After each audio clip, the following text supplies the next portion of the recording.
और चुनौतीपूर्ण काम को सभी लोगों ने अपना सहयोग प्रदान किया और बहुत चुनौतीपूर्ण काम होते हुए भी प्रातःकाल और शाम दोनों टाइम हमारे प्रधानमंत्री आदरणीय मोदी जी लगातार इस रेस्क्यू अभियान की हमसे सभी लोगों से लगातार जानकारी करते थे, लगातार अपना जो सहयोग देना था, जो उनका एक संबल था और उनका जो एक सहयोग और हम लोगों को जो भरोसा था और जो उन्होंने, मैं कहूं व्यक्तिगत रूप से उन्होंने मुझे एक काम भी दिया हुआ था, ये ड्यूटी दी थी कि किसी भी तरीके से इन सबका समन्वय करते हुए बाहर निकालना है।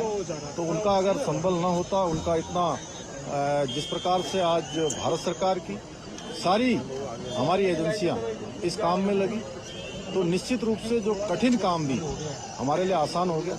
मैं उनका भी धन्यवाद करता हूं कि और अभी भी उन्होंने, जैसे ही हमारे सभी श्रमिक भाई बाहर आए, उनका अभी दूरभाष पर फोन आया था और उन्होंने कहा कि सभी को मेडिकल उनका चेकअप ठीक से करना है, उनके परिजनों की सबकी कुशल क्षेम जानी, उनकी चिंता करनी है, उनके घरों तक ले जाने की उनकी व्यवस्था करनी है। सभी प्रकार से उन्होंने संपूर्ण चिंता करने का काम किया है।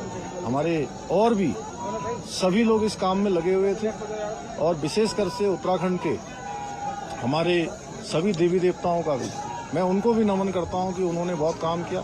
हमारे राष्ट्रीय जो सड़क परिवहन मंत्रालय है, उसमें आदरणीय गडकरी जी बीच में आए, उन्होंने भी यहाँ पर हर तरीके से इसको देखा और हमारे जनरल बीके सिंह जी, इनका मैं विशेष रूप से सबकी तरफ से और उत्तराखंड वासियों की तरफ से इनका मैं धन्यवाद इसलिए करता हूं कि एक कैंप बनाकर लगातार यहाँ पर रहे और एक दिन भी इन्होंने यहाँ से कभी ये नहीं सोचा कि मैं यहाँ से कहीं बाहर जाऊं और इस कठिन काम को लोगों को लगातार संबल प्रदान करने का काम, उनको प्रोत्साहन करने का काम और पूरा हमारा जहाँ सभी एजेंसियां लगी हुई थी, वहीं पीएमओ के भी सभी अधिकारी अपने अपने तरीके से इस पूरे अभियान को अपना सहयोग प्रदान कर रहे थे, योगदान प्रदान कर रहे थे। आगे आने वाले समय में हम ये जो जितने भी हमारे इस प्रकार के टनल उत्तराखंड के अंदर चल रहे हैं, उन सभी की समीक्षा भी करेंगे और वैसे तो भारत सरकार ने इसमें सेफ्टी ऑडिट कर दिया है, जिससे आगे निकट भविष्य में हमको इस प्रकार की किसी परेशानियों का सामना न करना पड़े। मैं सभी श्रमिक भाइयों को उनके उज्जवल भविष्य के लिए, उज्जवल जीवन के लिए मैं उनको सबको शुभकामनाएं देता हूं, उनके परिजनों को भी उनको भी शुभकामनाएं देता हूं। और लगातार इतना कठिन चुनौतीपूर्ण काम, जिसमें आपने देखा कि ऑगर मशीन मंगाई गई और पहले इंदौर से मंगाई गई, हैदराबाद से मंगाई गई और जिस प्रकार से मशीन बार बार अंदर टूट जा रही थी, जिस प्रकार से फंस जा रही थी, वहां पर गडर आ जा रहे थे, तमाम हार्ड रॉक आ जा रही थी, उसके कारण से वो बार बार रुक रही थी। लेकिन जो हमारे दिल्ली जल बोर्ड के और गोरखपुर से जो नीचे जाकर मैनुअल माइनिंग करने वाले थे, उन सभी का भी मैं अपनी ओर से धन्यवाद भी करता हूं, उनका मैं अभिनंदन करना चाहता हूं। मैं सभी से एक से अभी मिला हूं और उन मजदूर भाइयों से भी मिला हूं जो बाहर निकल कर आए हैं। सभी लोगों ने कहा कि हमको हर संभव कभी अंदर किसी प्रकार की परेशानी नहीं हुई। निश्चित रूप से ये हम लोगों के लिए एक बहुत सुकून वाली बात है कि इतना बड़ा एक आपदा आने के बाद भी सारे लोग जो है सकुशल बाहर निकलते हैं।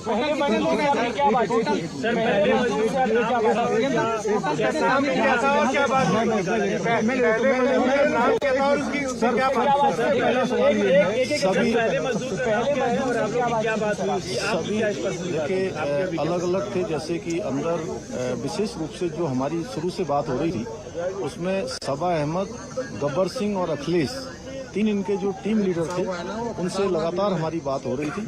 उसके बाद आने वाले सभी लोगों से लगातार बात हुई है। सभी पूरे देश भर के जितने भी मजदूर भाई उसके अंदर थे, सभी ने स्वयं ही आकर, चूंकि उनके लिए बहुत ही भावुक क्षण था लेकिन उसके बावजूद भी उन्होंने कहा कि हमको किसी परेशानी का कोई सामना नहीं।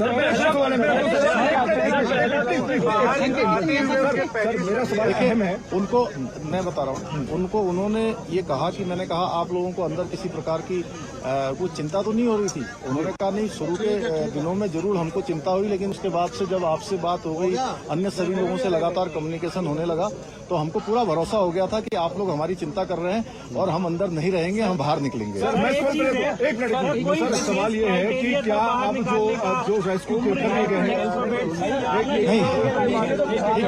नहीं वो अच्छा प्रश्न पूछा, मैं बता रहा हूँ। एक मिनट इन्होंने जो पूछा मैं बताता हूँ। देखिए ऐसा है, नहीं अरे पहले इन्होंने जो पूछा, देखिए ऐसा है, ये सब लोगों ने बैठ के तय किया था कि जो सबसे छोटे होंगे उनको सबसे पहले निकाला जाएगा और जो टीम लीडर है वो 5 लोग वो सबसे अंत में निकले हैं। तो ये हाँ, एज में और जो भी क्राइटेरिया बनाया गया था। सर सबको निकाल लिया गया है, सबको नहीं, जिस दिन देखिए ये 16 तारीख को जिस दिन ये अभियान तेजी से चल रहा था और लगभग 24 मीटर के आसपास पहुंच गया था, अचानक वाइब्रेशन तेज होने लगा और मशीन भी अंदर जाकर फंस गई। वो मोमेंट बहुत ही कठिन था और चूंकि उस दिन मैं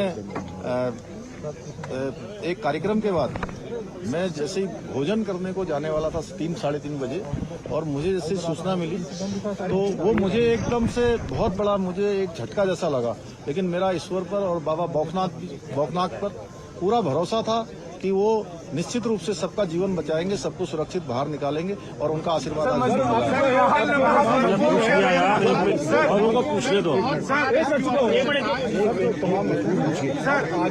अब आगे की प्रक्रिया क्या होगी? देखिए अभी उनको अस्पताल भेजा जाएगा, 24 घंटे के ऑब्जर्वेशन रखा जाएगा और उनको घर भेजा जाएगा। देखिए ऐसा है कि अभी वो सारे के सारे एक लंबी चूंकि हवा पानी और एक अलग वातावरण से बाहर आए हैं, तो अभी जो डॉक्टरों की सलाह होगी उसके आधार पर ही हम लोग काम करेंगे। उसके आधार पर उसके बाद उनको घर भेजना होगा या जो भी करना होगा, पहले मेडिकल सुपरविजन में उनको रखा जाएगा, उनकी मॉनिटरिंग की जाएगी, उसके बाद आगे की कार्रवाई। क्रिटिकल नहीं, कोई सारे सामान।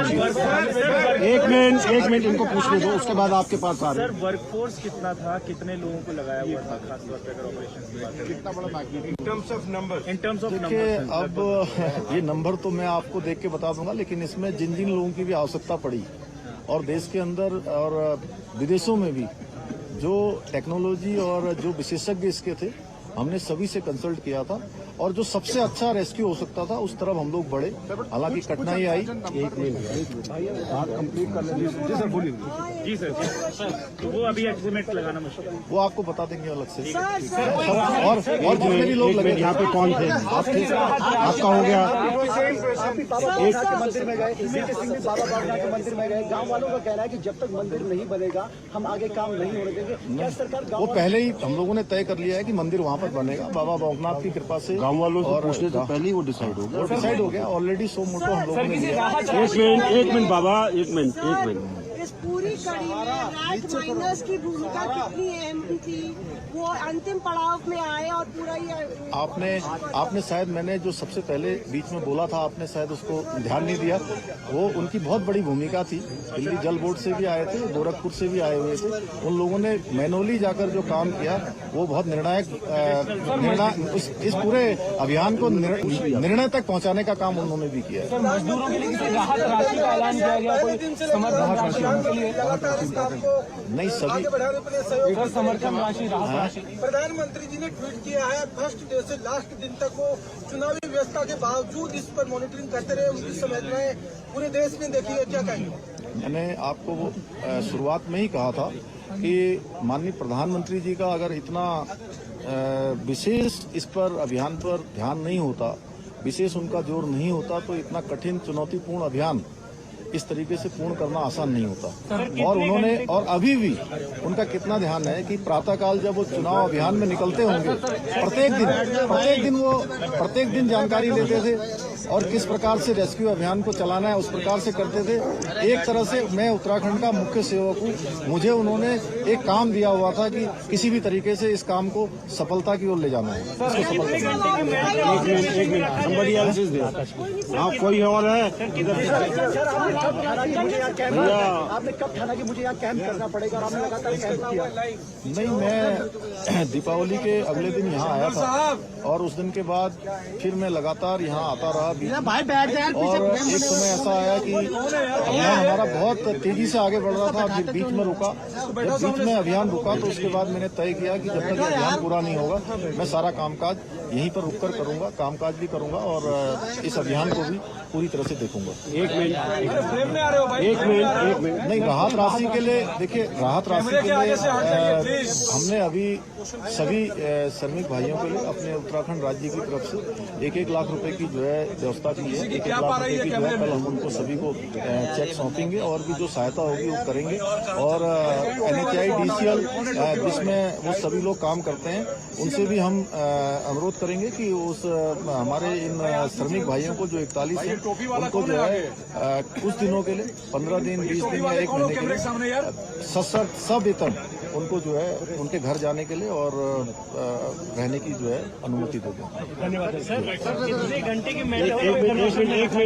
एक मिनट इनको पूछ लेने दे भाई। Sir may be in terms of the cost जो भी लगी या वर्कर्स और दूसरा क्या एयरलिफ्ट करने की बात आ रही है, नॉट फॉर मेडिकल बट घर जाने के लिए।